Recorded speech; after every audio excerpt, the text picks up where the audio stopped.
হরে কৃষ্ণ, রাধে রাধে। মৌমিতা পরিবারে আপনাদেরকে জানাই অনেক অনেক শুভেচ্ছা ও অভিনন্দন। আজকের আলোচ্য বিষয়টি হচ্ছে আজ অষ্টমীর দিন ভুলেও খাবে না এই খাবারগুলি, এবং এই খাবারগুলি খেলে অষ্টমীর দিন সংসারে অমঙ্গল নেমে আসতে পারে এবং মা দেবী দুর্গা রুষ্ট হতে পারেন সেই পরিবারের ওপর। আজকের এই ভিডিওটি আপনাদের জন্য অনেক গুরুত্বপূর্ণ হতে চলেছে।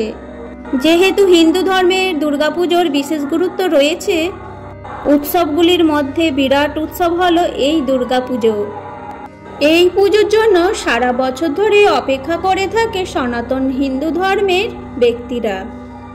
চলিত বছরে 2025 29 সেপ্টেম্বর থেকে দুর্গাপুজো শুরু হয়েছে, আর এই বিশেষ দিনে নবমীর 9টি রূপে পুজো করা হয়ে থাকে। কিন্তু অবশ্যই 29 সেপ্টেম্বর সোমবার থেকে 2রা অক্টোবর বৃহস্পতিবার পর্যন্ত, অর্থাৎ মহাষ্টমী থেকে বিজয়া দশমী পর্যন্ত এই দুর্গাপুজোর সময় আপনারা যদি এই খাবারগুলি এবং এই সবজিগুলি যদি মুখে তুলেন, তাহলে অবশ্যই মা দেবী দুর্গা রেগে যেতে পারেন। এর ফলে আপনার উপর অশুভ প্রভাব পড়তে পারে। শ্রোতা বন্ধুরা, আপনারা অবশ্যই মনোযোগ সহকারে ভিডিওটি শ্রবণ করুন। দুর্গা হলেন প্রধান দেবী এবং ঐশ্বরিক মায়ের একটি অপরিহার্য দিক। মা দেবী দুর্গাকে সবচেয়ে শক্তিশালী যোদ্ধা হিসেবে বিবেচনা করা হয়, কারণ তিনি মহিষাসুর নামে এক শক্তিশালী অসুরকে বধ করেছিলেন। মা দেবী দুর্গা মহিষাসুরকে বধ করার পর দুর্গা নামটি অর্জন করেছিলেন। দেবী দুর্গাকে দেবী ভগবতী, দেবী কালী, দেবী অম্বিকা, কন্দলিনী এবং দেবী ললিতা নামেও পরিচিত। তার 8 বা 10 হাত আছে বলে মনে করা হয়। বিশ্বাস করা হয় যে মহাদেবের মতোই দেবী দুর্গার 3টি চোখ। প্রতিটি চোখ প্রকৃতির প্রতিনিধিত্ব করে। বাম চোখটি চন্দ্রের প্রতিনিধিত্ব করে, আর ডান চোখটি সূর্যের প্রতিনিধিত্ব করে, এবং কেন্দ্রীয় চোখটি আগুনের প্রতিনিধিত্ব করে। দুর্গা মাতার সিংহই হল শক্তি এবং সকল শিল্পের উপর তার শ্রেষ্ঠতার প্রতীক। এটি একটি বার্তা দেয় যে তার সমস্ত ভক্তদের মধ্যে সিংহের গুণাবলী থাকা উচিত। দেবী দুর্গার 10টি হাত তার ভক্তদেরকে রক্ষা করার জন্য অস্ত্র ধারণ করেন। শঙ্খ, ধনুক এবং তীর, বজ্র ও পদ্ম এই ধরনের কিছু অস্ত্র তার হাতে রয়েছে। এই দেবী দুর্গার পুজো করে অষ্টমীর দিন আপনারা যদি অঞ্জলি দিতে পারেন, তাহলে অত্যন্ত শুভ ফল হতে পারে আপনার জন্য। দেবী দুর্গার পুজো করলে আপনার জীবনে সুখ সমৃদ্ধি সবকিছু বয়ে আনবে। দুর্গা মা ভক্তদের ইচ্ছে পূরণের বর দেন। এই পুজো কালো জাদু এবং জীবনের সমস্ত বাধা থেকে মুক্ত করে। এই পুজো আপনি যদি করতে পারেন, আপনার সমস্ত দুঃখ কষ্ট দূর করবেন দেবী দুর্গা। আপনারা এই দুর্গা পুজো চলাকালীন কি কি খাবার গ্রহণ করবেন না? এই 5টা দিন রাজসিক ও তামসিক খাবার গ্রহণ করা উচিত নয়, অর্থাৎ পেঁয়াজ ও রসুন, যে খাবারগুলি খেলে আপনার ব্রত সম্পূর্ণরূপে নষ্ট হয়ে যাবে। অবশ্যই মনে রাখবেন এই কয়েকটি খাবার, বিশেষ করে মাছ, মাংস, ডিম এবং কোনো নেশা জাতীয় দ্রব্য এই সময় একদমই গ্রহণ করা উচিত নয়। বিশেষ করে ব্রত চলাকালীন আপনারা পঞ্চরবি শস্য, লবণ গ্রহণ করবেন না। তাই বিশেষ করে এই দিনগুলি আপনারা সাবধান সতর্কে অতিবাহিত করবেন।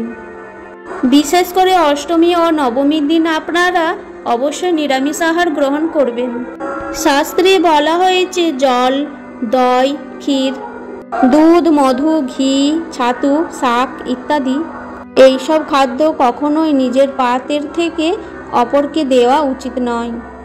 তেমনি দুর্গাপূজা চলাকালীন এই খাবারগুলি খেলে শত্রু এবং বিপদ সংকট, অর্থ সংকট কষ্ট পেতে পারেন।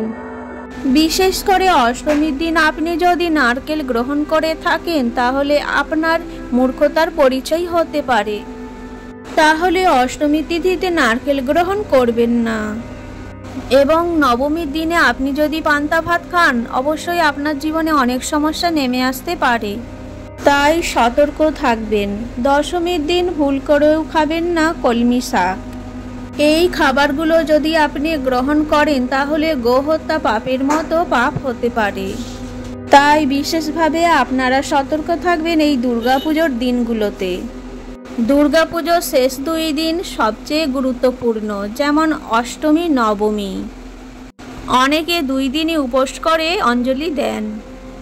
দুর্গা অষ্টমীর দিন মা দুর্গার মহাগৌরীর রূপে পূজা করা হয়ে থাকে। দুর্গা পূজা চলাকালীন এই দিনগুলোতে কখনোই আমিষ খাবার গ্রহণ করবেন না। এই দিনগুলোতে কোনোভাবেই মদ্যপান করা উচিত নয়। অবশ্যই মনে রাখবেন, গুরুজনদের সম্মান করবেন। ঝগড়া করা থেকে বিরত থাকতে হবে আপনাকে, না হলে মা দুর্গার রোষের মুখে পড়তে হয়। এই দিন কোনো খারাপ কাজ করবেন না। শাস্ত্র মতে দুর্গাপুজো দিনের বেলাতে হয়, তাই দিনের বেলা ঘুমানো নিষিদ্ধ। তাই যতটা সম্ভব দিনের বেলা নিদ্রা এড়িয়ে চলুন এবং রাত্রেবেলা শুয়ে পড়ুন। এই দিনে অবশ্যই দেবী দুর্গার মহামন্ত্র নাম জপ করবেন। বাড়িতে শ্রীমদ্ ভাগবত গীতা পাঠ করা অত্যন্ত শুভ হতে পারে। মা দেবী দুর্গার আশীর্বাদ যদি লাভ করতে চান তাহলে এইসব কাজ ও এইসব খাবার গ্রহণ করবেন না। আর অবশ্যই আপনাদেরকে অষ্টমী এবং নবমীর দিনে মহিষাসুর মর্দিনী গল্পটি শ্রবণ করা উচিত। জয় মা দুর্গা, দুর্গতি নাশিনী মা, রক্ষা করো। আজকের এই ভিডিওটি এই পর্যন্তই থাকলো। সকলেই ভালো থাকবেন, সুস্থ থাকবেন। আজকের এই ভিডিও দেখে আপনারা যদি একটু উপকৃত হয়ে থাকেন তাহলে একটি লাইক এবং কমেন্টে জানান জয় মা দুর্গা। আর আমার এই চ্যানেলে আপনারা যদি নতুন বন্ধু হয়ে থাকেন অবশ্যই চ্যানেলটিকে সাবস্ক্রাইব করে দিয়ে পাশে থাকা বেল আইকনটি ক্লিক করে রাখুন, যাতে আমার সমস্ত রকম ভিডিও কিন্তু আপনারা খুব সহজেই পেয়ে যাবেন। আর ভালোবেসে বলুন জয়, জয় মা দুর্গা, দুর্গতি নাশিনী।